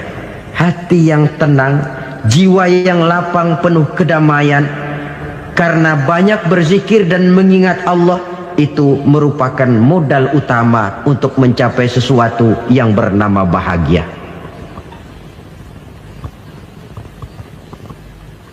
Saudara hadirin yang saya hormati, inilah yang pertama dari 4 ciri yang digambarkan oleh Nabi tentang tanda-tanda orang bahagia. Dan harus berangkat dari yang pertama ini, hati yang lapang. Ini yang harus kita miliki lebih dahulu. Baru nanti akan menyusul kepada poin yang ketiga, kedua, dan selanjutnya. Sebab kalau hati sudah terisi dengan jiwa yang lapang, seluruh persoalan insya Allah akan bisa kita atasi dengan sebagaimana mestinya. Yang kedua sekarang, tanda orang bahagia menurut baginda Nabi, markabun syariah. Orang bahagia itu kata beliau punya kendaraan biar cepat asal lancar. Artinya kemana dia mau pergi mudah. Apa maksud hadis ini? Kalau kita kaji lebih dalam, kendaraan itu kan alat transportasi. Transportasi tidak lain adalah usaha memudahkan komunikasi. Pindah dari situ kepada teori bahwa manusia adalah zon political, makhluk bermasyarakat yang tidak bisa memenuhi kebutuhan hidupnya secara sendirian. Kita memerlukan keberadaan orang lain dalam kehidupan ini. Untuk memakai baju saja kita sudah perlukan petani yang tanam kapas, pabrik yang memintal kapas jadi benang, pabrik yang menenun benang jadi kain, sampai kepada mesin jahit, sampai kepada tukang jahit. Itu cuma untuk memakai pakaian saja. Tidak seorang pun di antara kita yang sanggup memenuhi kebutuhan hidupnya secara sendiri. Kita perlu orang lain. Maka kebebasan dalam arti mutlak, kebebasan tanpa batas, itu tidak mungkin ada dalam kehidupan. Karena kita mengadakan yang disebut interaksi sosial. Setiap kegiatan kita tentu melibatkan orang lain. Menurut kita barangkali kita bebas jalan di jalan raya semaunya, tapi orang lain berkendaraan pun merasa bahwa ini ada juga jalan haknya, dan begitu selanjutnya. Oleh karena itu, maksud dari kendaraan yang cepat ini adalah khulata'uhu ma'as solihin. Lingkungan pergaulannya terdiri dari orang-orang soleh. Pergaulannya luas. Kemana dia pergi ada temannya. Kesulitannya ada tempat dia cerita. Dan kesulitan kalau sudah diceritakan kepada orang lain, taruh kata orang itu tidak bisa menolong, namun menceritakannya kepada orang yang kita percayai, kan paling kurang sudah mengurangi beban jiwa, mengurangi tanggungan batin, merasa masih ada tempat kita cerita. Maka lebih baik orang awam yang mau bergaul ketimbang orang setengah alim tapi ngunci pintu. Sebab nantinya akan timbul sikap picik, cupik pandangan, dan tidak luas menghadapi kenyataan dalam kehidupan ini. Namun yang harus kita garis bawahi, pergaulan memang mesti luas. Namun jangan sekali-kali lupa bahwa pergaulan sangat besar pengaruhnya dalam ikut membentuk kepribadian manusia. Sehari-hari bisa kita bilang, kalau kita dekat sama tukang minyak wangi, sekalipun nggak dibagi minyaknya, baunya tentu dapat. Betul? Tapi dekat sama tukang elas, walaupun nggak kena apinya, asapnya mesti kena. Kalau Syauqi mengatakan lebih jelas lagi, man asyaral asrafa asa musyarrafan wa muasyiral anzali ghairu musyarrafin. Awalam taral jildal hakira muqabbalan bisagri lamma sara jildal mushaf. Siapa yang bergaul dengan orang mulia, dia bakal ikut menjadi mulia. Tapi siapa yang berteman dengan orang hina, dia tidak bakal ikut menjadi mulia. Tidakkah kau lihat, kata Syauqi, kulit kambing yang hina pun dicium orang ketika menjadi kantong Quran. Kulit kambing hina, kalau dia sendirian gak ada yang mau cium. Tapi begitu dia bergaul dengan Quran, menjadi kantong Quran, dipakein minyak wangi, ditaruh di tempat yang tinggi, mau diambil dicium dulu, dibawa dengan penuh hormat dan hati-hati. Kulit kambing yang hina lantaran berteman dengan Quran, numpang mujur. Tapi coba lihat kalau kulit kambing berteman dengan kayu, jadi beduk, habis. Zohor dikemplang, asar dipukul. Itu pun sedikit saja, cuma salah milih teman. Yang temannya Quran dihormati orang, yang temannya kayu lantaran jadi beduk, gelap-gelap subuh orang udah kemplangin.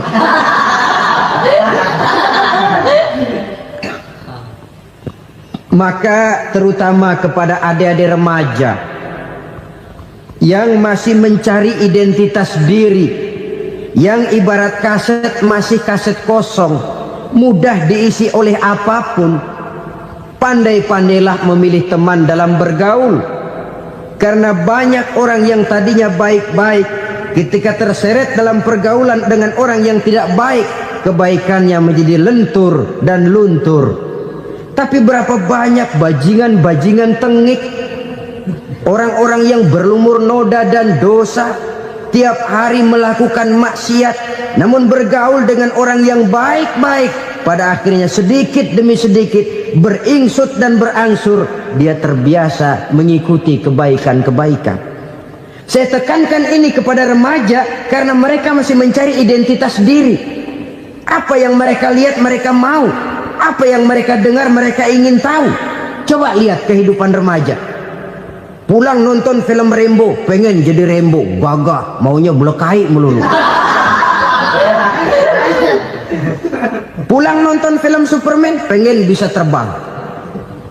Pulang nonton India, nyanyi melulu. Wajar, mereka masih mencari identitas diri. Saya ini sebenarnya siapa? Lingkungan, pergaulan akan membentuk itu. Karena itu pandai-pandailah bergaul, karena ia sangat besar pengaruhnya dalam ikut membentuk kepribadian manusia. Apalagi sifat yang jelek lebih cepat menularnya ketimbang sifat yang baik. Sifat yang baik, watak yang soleh itu lambat sekali untuk menular.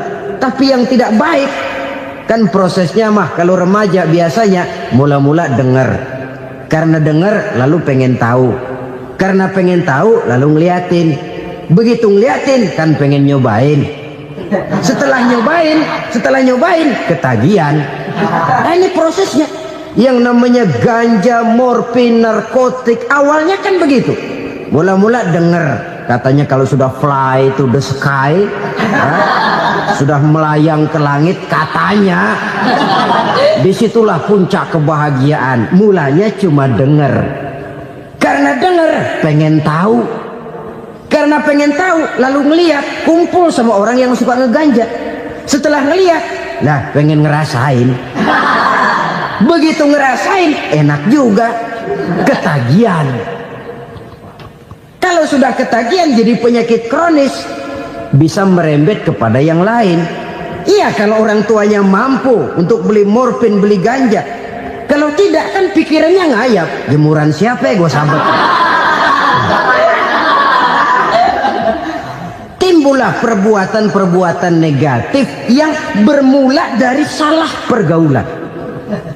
Apalagi buat adik-adik remaja yang tinggal di kota-kota besar, yang pengaruh budaya, pengaruh kesenian, pengaruh struktur kehidupan yang nampak makin individualistis, di mana persaingan tajam, tensi ekonomi tinggi, orang mudah mengalami stres.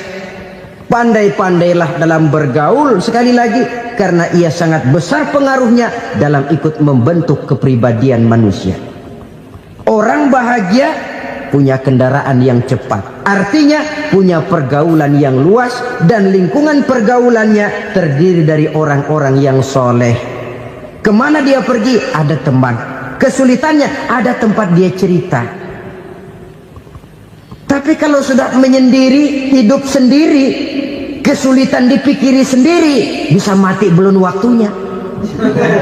Tidak ada tempat berbagi rasa, tidak ada tempat bercerita, tidak ada tempat mengurangi beban dalam kehidupan.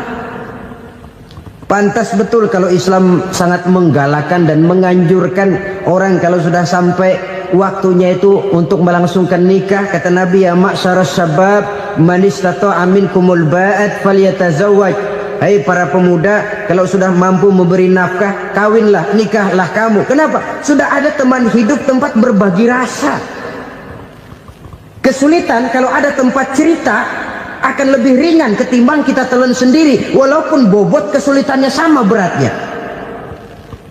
Saudara-saudara kaum muslimin rahimakumullah, inilah ciri yang kedua, punya kendaraan biar cepat asal lancar. Kemana kita mau pergi gampang. Dengan kata lain, setelah hati yang luas, pergaulan yang luas. Dua. Yang ketiga sekarang, tanda orang bahagia itu menurut Nabi misbahun mudhi'un, punya lampu yang terang. Oh, itu enggak problem. Sekarang sudah zamannya listrik masuk desa, Pak. Lampu sudah terang semua. Betul, kalau itu yang dimaksud. Tapi tidak cuma itu. Karena lampu yang dimaksud di sini, lampu yang akan menerangi seluruh perjalanan hidup. Dan perjalanan hidup itu sudah dimulai sejak kita terlahir ke alam ini, sampai masuk ke alam barzakh, kumpul di padang mahsyar, sampai ke akhirat. Lampu yang menerangi itu yang diperlukan. Kalau lampu, katakanlah yang paling top sekarang kan lampu jenis Mercury. Taruhlah itu di rumah kita, dia cuma menerangi rumah kita, menerangi hati pun tidak sanggup. Bila kita masuk ke alam barzakh, alam kubur, sanggupkah si Mercury yang begitu terang menerangi alam barzakh kita? Tidak sanggup lagi. Sanggupkah lampu yang ratusan watt, bahkan puluhan ribu watt menerangi kehidupan di padang mahsyar? Tidak akan sanggup lagi. Kalau demikian, yang dimaksud lampu yang terang di sini apa? Tidak lain amal soleh, kebajikan yang kita lakukan dalam hidup. Itu yang akan jadi lampu penerang. Di dunia nama kita akan terang. Jasad kita boleh hancur terkubur tanah, tapi nama kita akan dikenang orang. Begitulah kalau orang meninggalkan kebajikan dalam hidup seperti sekarang. Ribuan orang tiap saat berziarah ke kubur Imam Syafi'i, ke kubur Imam Malik, ke kubur Imam Ghazali, ke kubur orang yang baik-baik, orang yang soleh-soleh. Kebajikannya yang ditinggalkan, yang mengukir namanya dengan tinta emas, sehingga saudara sudah terbaring di alam kubur. Orang lewat, Allah, ini kuburannya Fulan bin Fulan, dulu ini kebaikannya Masya Allah, saya ikut merasakan. Mari kita mampir sebentar, kita Fatihah, mohon disampaikan Allah pahalanya kepada almarhum. Al-Fatihah. Itu kalau orang baik-baik. Lalu saudara tanya, Pak, orang mati dikirimin Fatihah apa nyampe pahalanya? Saya jawab, kalau saudara nggak percaya, mati dulu dah. Nanti saya Fatihain, tungguin di sana. Umpama nggak sampai, balik lagi kemari. Sekarang ini kan maunya otak-otakan saja. Kalau nggak masuk otak, nggak percaya. Padahal alam gaib itu nggak bisa diotak-otakin. Sama saja dengan saudara pernah dengar cerita kapal tanpa emas tenggelam kan? Pernah nggak? Di mana? Ya, di laut Masalembo. Begitu ke tanpa emas tenggelam, ratusan penumpang itu terjun ke laut, dipermainkan gelombang, berjuang menghadapi maut itu. Orang lagi timbul tenggelam di lautan, dihantam ombak, kita tengokin pakai helikopter. Pak, lagi timbul tenggelam ya? Iya, tolongin. Jangan khawatir Pak, nih saya kirim intan Pak, harganya 10 juta. Kira-kira orang yang timbul tenggelam di laut seneng nggak? Tidak. Kan mahal toh intan 10 juta. Kenapa dia nggak senang? Karena intan 10 juta dalam kondisi seperti itu tidak sanggup menyelamatkan dia. Dia akan girang kalau dikirimin ban mobil bekas, dikirimin papan terentang atau bambu. Intan yang 10 juta dia nggak girang. Ban mobil bekas yang 1000 perak, tuh pegang, itu yang dia girang betul. Inilah sebabnya Nabi berkata, mal mayyitu fi qabrihi illa kal ghariqil mutaghawwis. Orang yang meninggal di alam kuburnya seperti orang timbul tenggelam di lautan. Yantaziru da'watan min ahli, menunggu doa dari keluarganya yang masih hidup. Duh, bapak saya sudah meninggal, saya sayang benar sama dia. Kirimin kulkas ke kuburannya Itu sama saja dengan tadi orang tenggelam di lautan dikirimi intan yang harganya 10 juta, ndak sampai. Begitulah kalau kebajikan yang kita tinggalkan dalam hidup, sudah mati pun kubur kita masih diziarahi orang. Tapi kalau jahat yang kita tinggalkan, boro-boro lah orang mau doa lewat dekat kuburan kita juga serem. Tuh bajingan no, dulu mati dipendem di situ tuh. Jangan lewat situ, ntar kesurupan, jangan. Lewat saja orang ngeri. Konon lagi membacakan Fatihah dan mengirimkan doa. Hidup pada hakikatnya adalah kesempatan untuk berbuat baik. Maka sekali kesempatan itu diberikan, manfaatkan dengan sebaiknya. Sebab kesempatan kedua tidak akan pernah ada. Kesempatan berbuat baik di sini, di akhirat sudah pembalasan namanya. Sekali kesempatan itu dicabut, dia tidak akan pernah dikembalikan lagi. Kata Iqbal, hidup tidak mundur ke belakang, Bung. Berhenti diinjak orang, mundur hancur. Tidak ada kata mundur dalam hidup ini. Berhenti diinjak orang, mundur kecebur. Tidak ada kata lain, harus maju dalam kehidupan dalam artian yang positif. Hidup adalah kesempatan untuk mengumpulkan kebajikan yang sebanyak-banyaknya. Di situ nilai daripada manusia. Sekarang ini memang nggak kelihatan kok, orang yang banyak pahala sama yang banyak dosa nggak kelihatan kok. Barangkali kalau habis bikin dosa palanya pada benjol, mungkin orang takut sama dosa. Tapi sekarang sama saja, orang yang banyak dosa dengan yang nggak banyak dosa jalan bareng dari belakang, sama, nggak kelihatan beda. Tapi ada waktunya di mana pahala memegang peranan, di mana dosa diperlihatkan.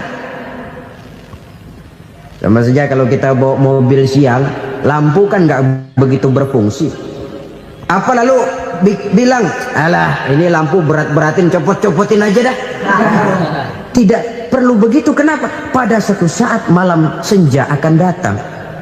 Bila matahari terbenam, senja pun datang, gelap mulai merayap, disitulah baru terasa perlunya lampu. Pahala begitu. Sekarang orang yang nggak ada pahalanya nggak kelihatan dalam kehidupan. Tapi pada suatu saat senja kehidupan akan datang. Ajal merenggut nyawa, malam merayap, dan hidup mulai diliputi kegelapan di alam barzakh. Dikala itu kalau nggak punya lampu, alangkah malangnya kita. Sebab amal yang baik, kata Nabi, di alam barzakh itu akan diciptakan menjadi perempuan yang cantik menemani kita. Amal yang jahat akan menjadi orang yang paling jelek nemenin kita. Udah di tempat gelap yang nemenin jelek.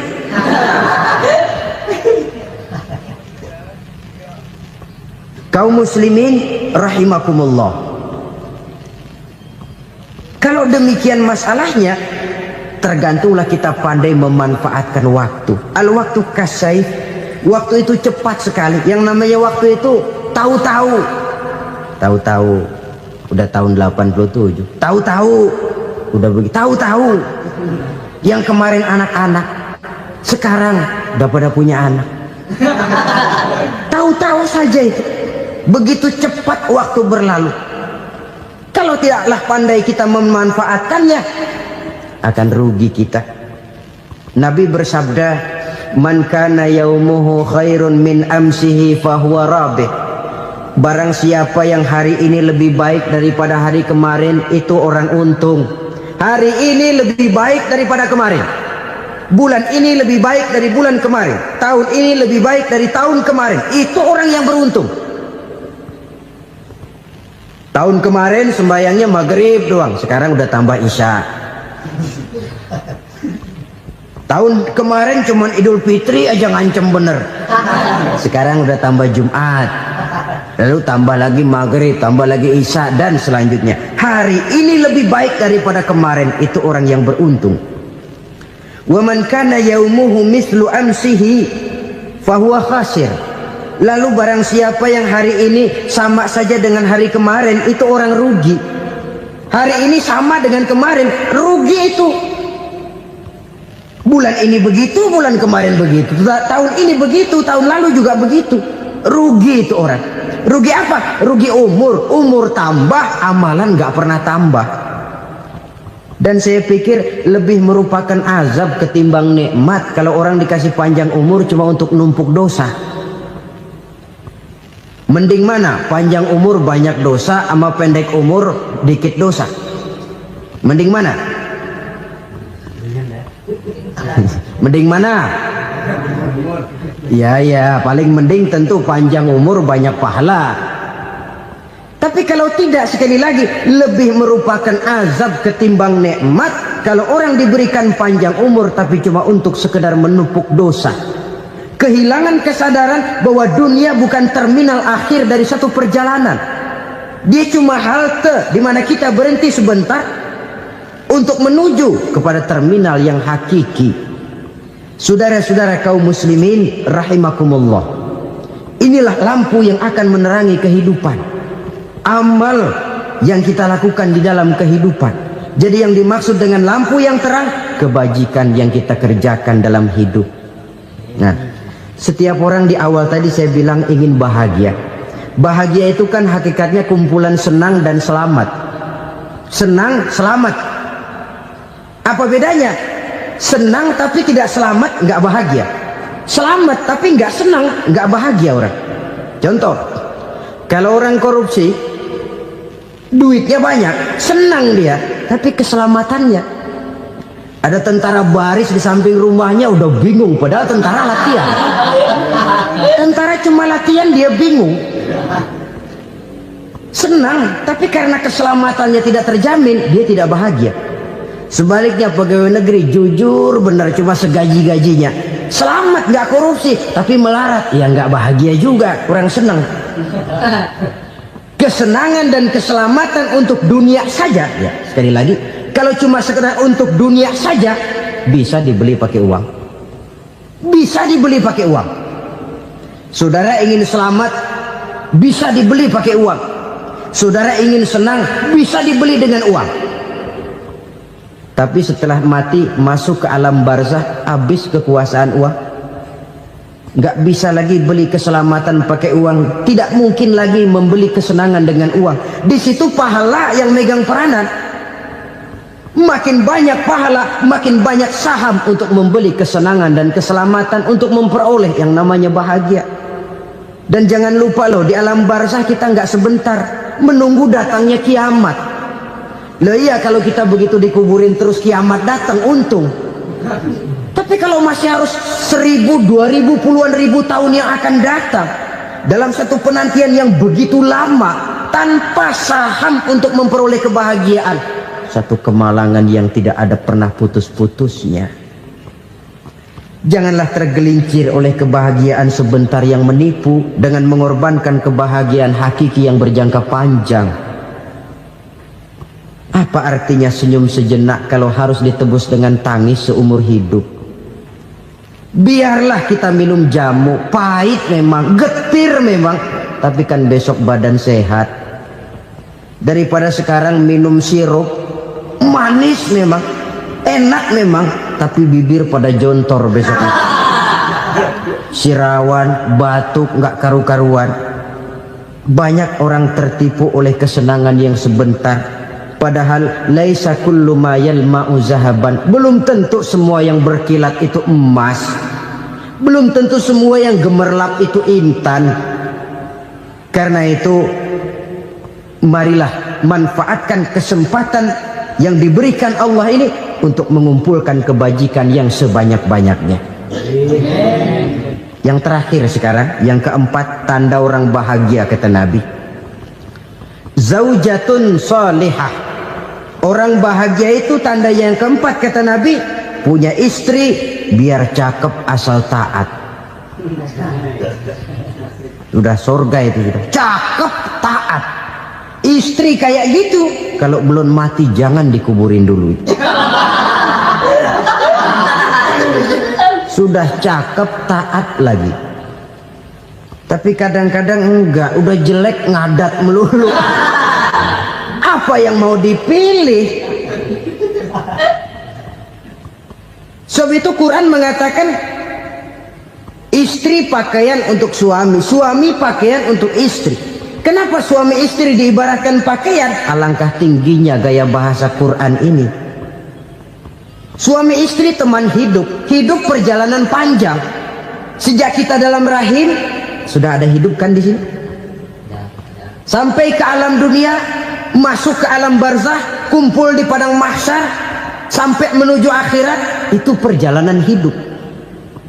Carilah istri atau suami teman hidup yang membawa manfaat tidak hanya kehidupan di dunia ini, sampai di alam barzah, sampai di padang mahsyar. Suaminya mungkin meninggal lebih dulu, atau istrinya mungkin meninggal lebih dulu. Tapi suami atau istri yang masih hidup berbuat kebajikan, suami saya meninggal, ada hartanya, saya sedekahkan, niat pahala untuk almarhum suami saya. Ini teman hidup, tidak dibatasi dan tidak bisa dipisahkan oleh maut sekalipun. Zohirnya mungkin pisah, badannya mungkin pisah, tapi hatinya, jiwanya, kebersamaannya dalam menghadapi kehidupan. Karena itu saudara-saudara, bahasa Quran indah, suami istri diibaratkan seperti pakaian. Apa fungsi pakaian? Pertama, pakaian jadi kebanggaan. Artinya suami harus menjadi kebanggaan istri, istri harus jadi kebanggaan suami. Yang kedua, pakaian itu kan fungsinya menutup aurat. Artinya sesama suami istri harus saling menjaga kekurangan masing-masing. Jangan malah sesama suami istri saling membongkar rahasia dan aibnya sendiri-sendiri. Istrinya diceritain jeleknya di mana-mana, atau suaminya dibongkar rahasianya di pasar umum. Itu sudah tidak lagi berfungsi sebagai pakaian. Kenapa semua ini diperlukan? Karena kita menyadari bangsa yang baik terdiri dari masyarakat yang baik. Masyarakat yang baik merupakan susunan dari warga yang baik. Warga yang baik adalah terdiri dari rumah tangga yang baik. Dan rumah tangga yang baik merupakan susunan dari pribadi-pribadi yang baik. Dari situ langkah dimulai. Membangun satu bangsa yang baik diawali dengan membangun rumah tangga yang baik, dengan menciptakan pribadi-pribadi yang baik. Sehingga dari sini diharapkan berkembanglah nilai-nilai kebaikan.